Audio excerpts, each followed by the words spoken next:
Hey sports fans, Coach Nick here, and welcome to B-Ball Breakdown. We've had an amazing offseason so far, lots of interaction with everybody across Twitter and Google+, so follow us there for some great content every day. Now this breakdown is probably our most requested retro breakdown we've had in the existence of B-Ball Breakdown. It's the game that was played during the movie Space Jam. And let me set the stage for you. Michael Jordan had retired after 3 consecutive titles with the Bulls and was now playing baseball for the White Sox organization in the minor leagues.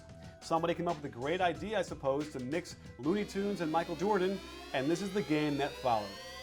First off, here's the Great Western Forum, where the Showtime era Lakers played. Interestingly, there is no water near the Forum, but I can't blame the producers, since what you'd really see is a graveyard.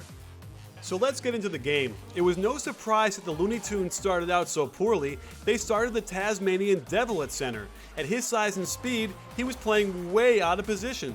I will say putting Lola Bunny at small forward was genius, as she was a real crowd pleaser that could play the point forward role as well as Scottie Pippen. In a game like this, you'd like a rugged bruiser at power forward, and Daffy Duck wasn't getting anybody off their seats. Very funny. Let's all laugh at the duck. Naturally, you need a strong leader at the point guard position, and without question, Bugs Bunny made up for his lack of skills with a winning personality. Thank you. And the player coach was a ringer, Michael Jordan. While rusty from playing AA baseball, he was still the best player on the team, but his coaching could have used a little help. Guys, let's just go out and have fun. Yeah! And then there were the Monstars, tiny little guys that were able to inject themselves with the talents of players like Larry Johnson, Charles Barkley, Patrick Ewing, Muggsy Bogues, and Sean Bradley? Here's Taz practicing his flopping. The biggest issue with this game was the reffing, primarily because they only had one, and he was a Martian. A good example of the bad reffing was this no call on an obvious reach-in, and on the dunk, the Monstar should have been whistled for a tech for hanging on the rim. Michael makes a bad decision to dribble into traffic and is clearly in the front court. He then makes a pass to the back court. This should have been a whistle and a turnover. Daffy must have sensed this was unfair, so he tossed it out of bounds. Court awareness plagued the Looney Tunes all night. You can see that Lola and Barnyard Dog are the only 2 players visible, which means their 3 teammates are bunched in the corner and not back on defense. This isn't going to get it done. But the Monstars are guilty of this as well, as they are too busy celebrating to get back on defense. They've left Bugs and Taz wide open under the basket, but Michael clearly doesn't trust his teammates yet. On the break, I don't care if you get knocked down, Sylvester needs to get back on his feet and try to draw a charge. As it is, this dunk is a legal 3-pointer as he jumps from behind the line.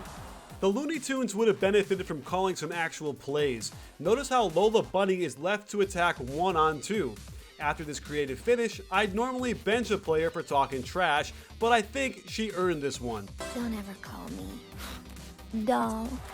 This game threatened to get out of hand as Yosemite Sam pulls a gun on the Monstars, but the refs totally missed this, and I'm not sure how the heck they missed this illegal screen on Michael that allowed another dunk. But it gets worse. Clearly, this Monstar is out of bounds, yet they count the basket. Does Marvin the Martian even know the rules? It would appear not, as he fires a gun to signal the end of the first half and blows a hole clean through Sylvester. If I were coaching, I would have already gotten a technical. At halftime, Michael should have thrown Daffy off the team for lying on the bench and making snarky remarks. That would have fired up the team. Here's where it got controversial. Bugs Bunny suggests taking Michael's secret stuff, and I'm pretty sure we all know what he's talking about.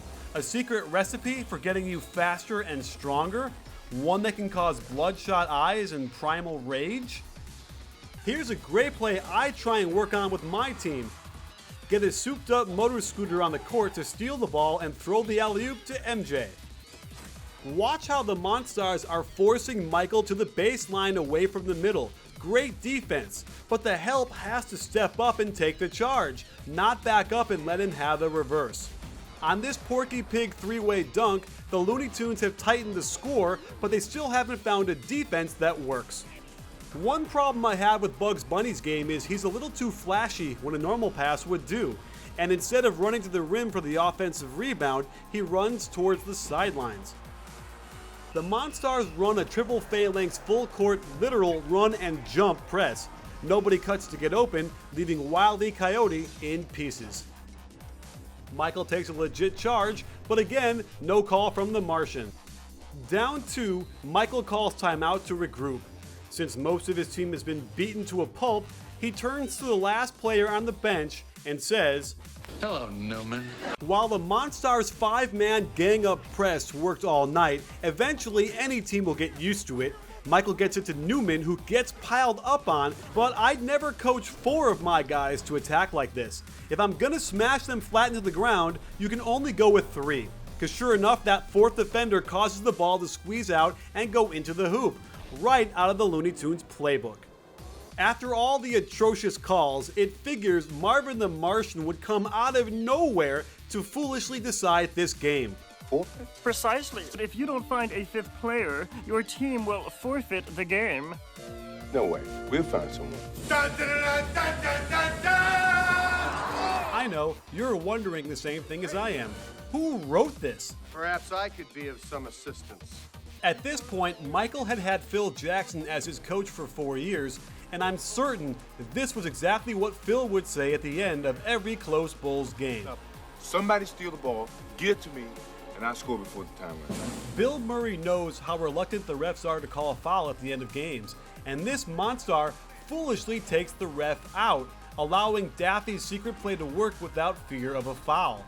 And here's where the triangle offense takes over as Michael relies on his teammates. He hits Lola on the pinch post. Daffy is supposed to cut around for the pass back, but gets taken out. And there's an option out of the triangle called bunny ears, and Bugs executes it perfectly. Michael will take care of the rest with this incredible display of Air Jordan taking off from the half court. That said, this long-armed plastic man effect they use kinda makes you wish they had waited to make this movie until better effects existed.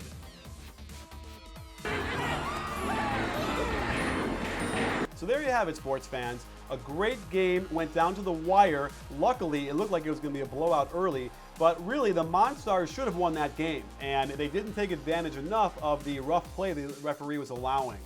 So that does lead me to my next question is, what was the best basketball-focused movie with an NBA player of all time?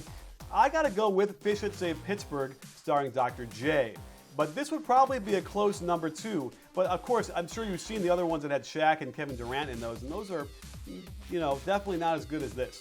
So let me know in the comments what you think. And don't forget, we got lots more coming up, including the top 5 defenders on LeBron coming up this week. So don't miss that. And don't forget, at B-Ball Breakdown, we're not a channel, we're a conversation. You in?